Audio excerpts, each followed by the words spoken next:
Chère année 2020. Federal investigators are looking at new clues about the final moments of the helicopter flight that ended in tragedy for 9 people, including Kobe Bryant. C'est dans cette province autonome que vit l'ethnie ouïghour. Il y a aujourd'hui 1 million de personnes enfermées dans des camps dits de redressement. There are new developments in the death of George Floyd, the unarmed black man in Minneapolis who died in police custody.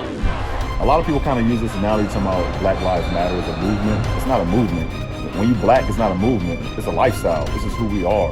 J'ai décidé qu'il fallait retrouver le confinement qui a stoppé le virus. Tu crains de ouf.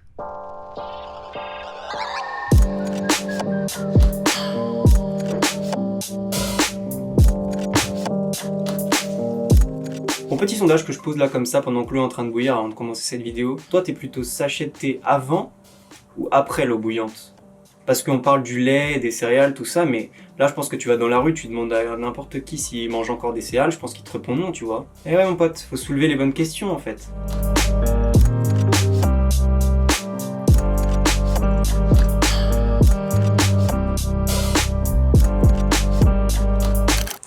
Bon, un petit peu, faut s'hydrater, c'est important. Si t'as remarqué le titre de la vidéo et que tu me suis depuis un petit moment, tu comprendras que je parlais pas de la reprise des vidéos YouTube quand je disais ça recommence, parce que ça commence à sembler comme une évidence que de toute façon je serais jamais assez consistant et assez impliqué pour tenir sur le long terme, mais je parlais plutôt du confinement. Alors je suis vraiment désolé pour tous ceux qui attendaient une vidéo sur le voyage cette année, mais malheureusement avec le contexte actuel, vous comprendrez que ça risque d'être un petit peu compliqué. Je tenais quand même à remercier tous ceux qui ont envoyé du soutien sur la dernière vidéo sur la Grèce qui va s'afficher en haut à droite normalement. Vous avez été nombreux à m'envoyer du soutien et franchement ça fait grave plaisir, donc avec un petit peu de retard, merci. Pour recontextualiser un petit peu cette année 2020, en début d'année, j'ai décidé de quitter mon travail à temps plein en tant que monteur pour me lancer totalement en indépendant. Donc ça faisait 2 ans que j'étais dans cette boîte et je voulais tester des choses que j'avais pas l'habitude de faire ou que j'avais pas la possibilité de faire dans l'événementiel comme des concerts par exemple ou autres. Le choix des possibles est assez large donc je voulais vraiment tester un maximum de choses. Alors évidemment le timing était excellent puisque 1 mois plus tard on s'est retrouvé confinés. Et comment te dire que quand chercher du taf, quand tu viens de commencer et que tu n'as pas énormément de contacts et que surtout tu ne peux pas sortir de chez toi et surtout qu'il n'y a pas d'événement, c'est impossible. C'est impossible. Voilà, je vais tester, je te le dis, c'est impossible. Donc je pense pouvoir te dire que je t'enlève les mots de la bouche si je te dis que cette situation, elle est assez relou pour moi, même si en même temps je connais pas énormément de monde qui peut se vanter de dire que c'est profitable. On va pas se mentir qu'ils doivent être peut-être 1 ou 2 à dire « Ah non, mais moi vraiment, le confinement, je me régale, c'est un pur plaisir, je ne vois personne. Franchement, si on pouvait prolonger jusqu'à 2022, je n'y verrais que du feu. » On va pas se mentir que ça n'existe pas trop ce genre de personnes. Globalement, c'est assez chiant, ouais. Non mais vraiment, j'essaye de réfléchir à qui est-ce que ça pourrait profiter. Ah ouais, il y a peut-être une personne. Bon et toi alors mon pote, t'en as pensé quoi de ce confinement toi? Du coup, comme un peu tout le monde, j'ai dû aviser par rapport à ça. Mais ceux qui me connaissent savent que j'essaye de voir le verre à moitié plein et le côté positif des choses. Donc j'ai essayé de prendre ça un peu comme une opportunité. Pour ceux qui ont la ref et qui ont eu une enfance incroyable, je me sentais un peu comme Sangohan quand il va s'entraîner dans la salle du temps avec son père pour essayer de devenir un Super Saiyan, tu vois. Ma maison, c'était vraiment devenu ma salle du temps. C'est-à-dire que j'ai essayé de transformer ce temps perdu, on va dire, en investissement sur moi-même, en essayant de le rentabiliser au maximum, en créant des choses qui pourraient me bénéficier pour après, parce que dans l'instant, on pouvait pas forcément trouver du taf, mais après, c'est sûr que ça allait reprendre, on va pas rester enfermé toute notre vie. Mais c'est-à-dire que j'ai créé mon site web, par exemple, j'ai créé ma bande démo, j'ai créé quelques projets perso qui pourraient m'aider à trouver des futurs prospects plus tard. Au début, j'essayais de viser des clients dans le jeu vidéo, dans le Twitch game, pour ceux qui connaissent un petit peu, parce que c'est un milieu qui me passionne et que j'adore vraiment.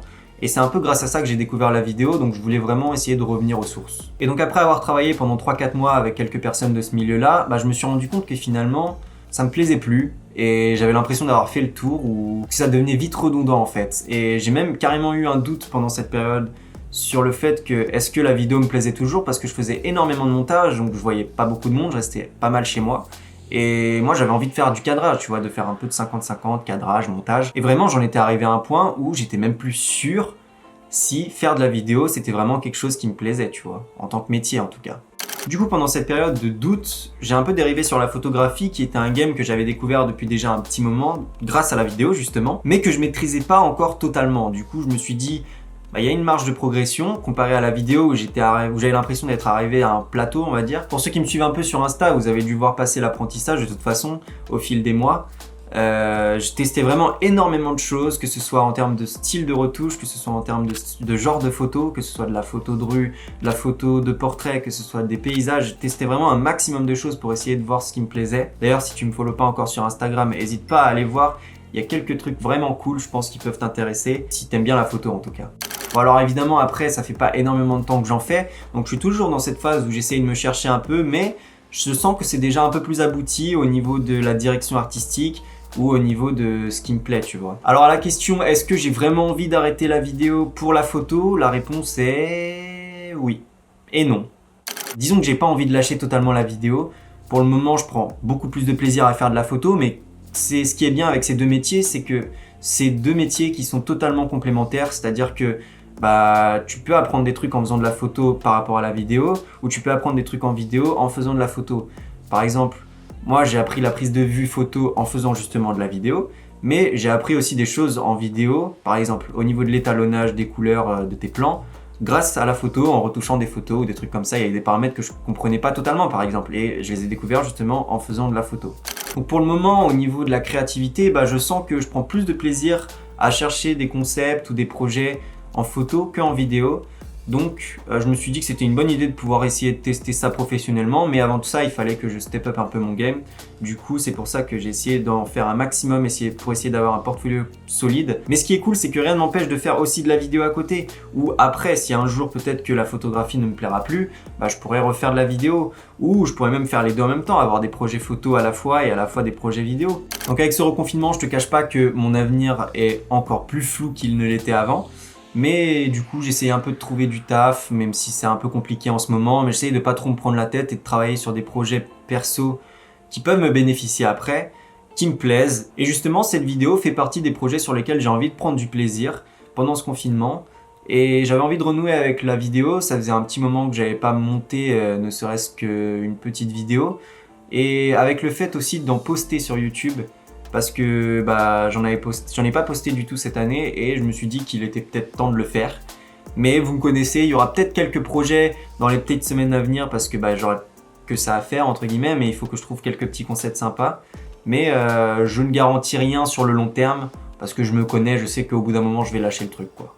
Bref, j'arrive peut-être un petit peu tard pour dire ça, mais mieux vaut tard que jamais comme on dit, mais qui que tu sois, où que tu sois, quels que soient tes projets d'avenir, j'espère que toi aussi tu saisiras le côté positif de la chose, et j'espère vraiment que d'ici quelques années, quand les choses se seront arrangées et que tout sera rentré dans l'ordre, qu'on puisse reparler tous ensemble de 2020, cette année cauchemardesque, comme d'un vieux souvenir qui nous aura quand même été un minimum bénéfique et qu'on puisse en être reconnaissant. Prends soin de toi, oublie pas de créer, et on se dit à bientôt la famille. That's what I want to talk about. Life is short and it's fragile, and we don't know how many birthdays we have. So if you haven't told someone you love them, do it now. Do it. Tell people you love them.